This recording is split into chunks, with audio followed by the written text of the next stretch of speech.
Jeff was a successful podcaster with over 250 episodes under his belt. That is, he wasn't a beginner. And when he came to a conference like this, he'd get high fives and fist bumps, congratulations from his fellow podcasters. And Jeff smiled and made excuses. Oh, it was just good timing, he said. Oh, I just got lucky to get that guest.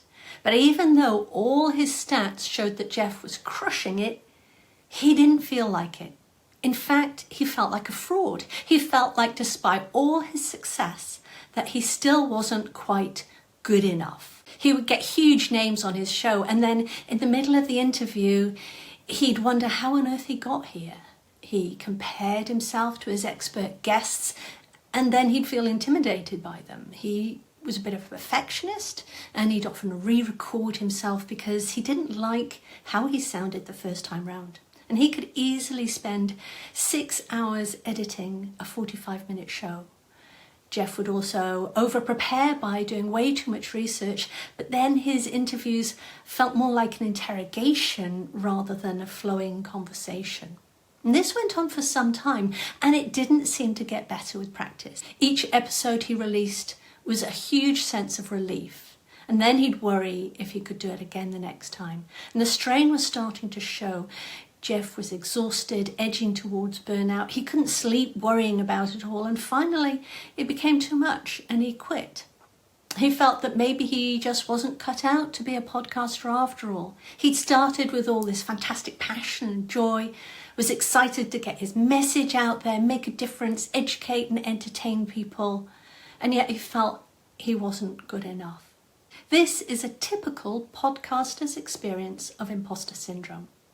And if you recognize yourself in this, know that you're not alone, because over 70% of high achievers experience imposter syndrome at some point in their career, men and women equally. And this includes podcasting, whether it's a side hustle or your main job.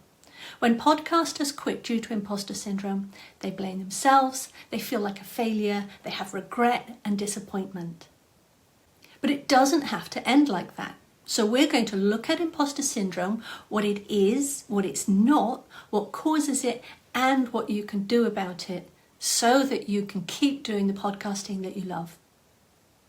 Imposter syndrome is the secret feeling of being a fraud when you're not, when you are successful, but you just don't feel it inside.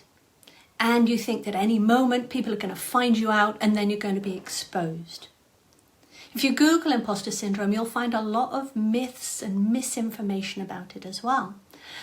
Firstly, it's not low self-esteem. You can be highly confident, competent, and yet still feel like you have imposter syndrome. It's also not a medical syndrome. Although the name syndrome is a specific medical term, imposter syndrome is not a pathology. That means it doesn't need medication and it doesn't need a psychotherapy or diagnosis. It's actually considered normal functioning by therapists. It's just not particularly happy functioning. Imposter syndrome isn't about being a beginner either. It affects people who are already successful, people who look at their success and say, why doesn't this prove that I'm good enough? It's feeling like you're not quite good enough. It's also not your personality, it's not a weakness, and it's not a flaw. Now I'm going to take you through 3 secrets about imposter syndrome today. The first secret is about how you recognize imposter syndrome. Most people don't know that there are 3 types of symptoms. There's the imposter syndrome thinking, the physiological stress that comes with it, and the imposter syndrome behaviors. Imposter syndrome thinking is self-doubt, feeling not quite good enough, self-judgment and self-criticism. The physical stress is tension in your body that then triggers your nervous system to respond as if you're threatened by danger. You go into fight, flight or freeze states, and that reduces your creativity, your decision making, and even temporarily lowers your IQ by 13 points.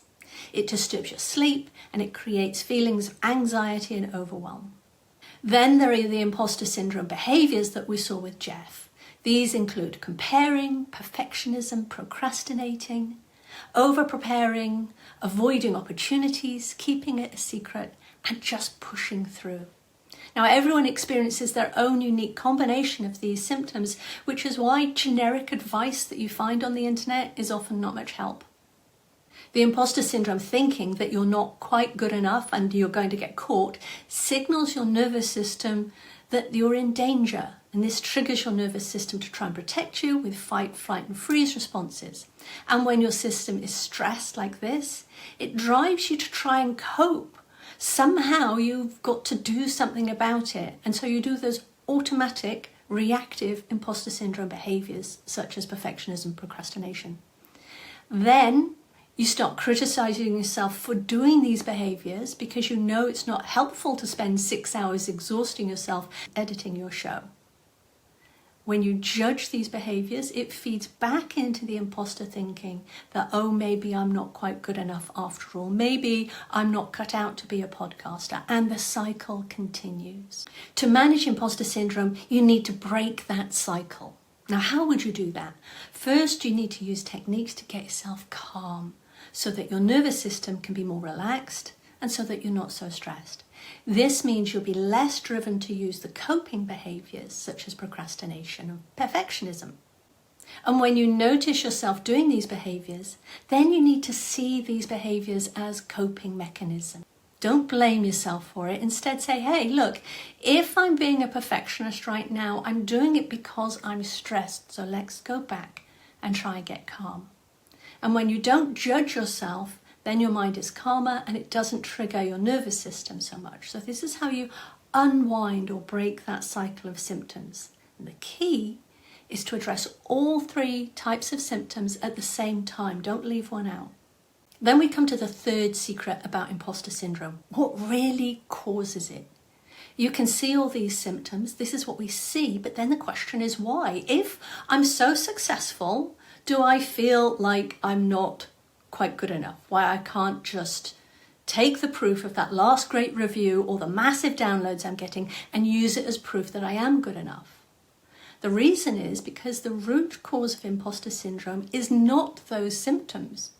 The root cause of imposter syndrome is deeper. It's unconscious, which means that we're not aware of it, which was why it's so confusing because we can't see it. The root cause of imposter syndrome is a belief, a very specific belief that your worth as a human being depends on what you do.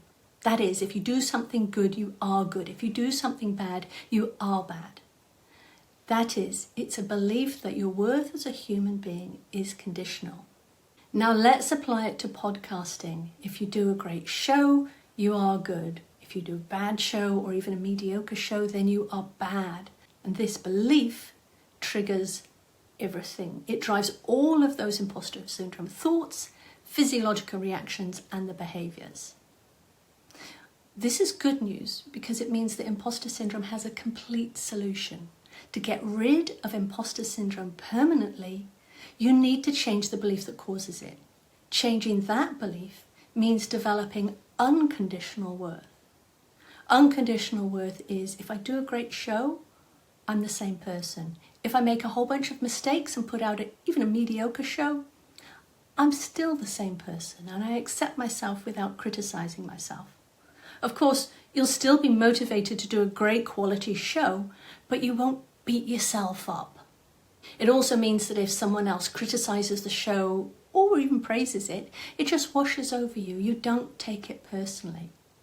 Get this, and it changes your internal world. It feels like effortless confidence, limitless possibilities, and deep self-acceptance.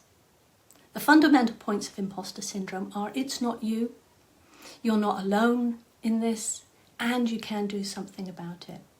Lastly, Alex wanted me to leave you with a quick tip. Well, now you know that imposter syndrome isn't solved with a quick tip. But here's how you can stop comparing yourself to one of your amazing guests. If you find yourself comparing yourself to them, notice that you're comparing the differences. And this is very natural for your brain. Your brain's always looking out for danger so that it can keep you safe. And this means observing what is different, what's changed in your environment. It's a normal pattern.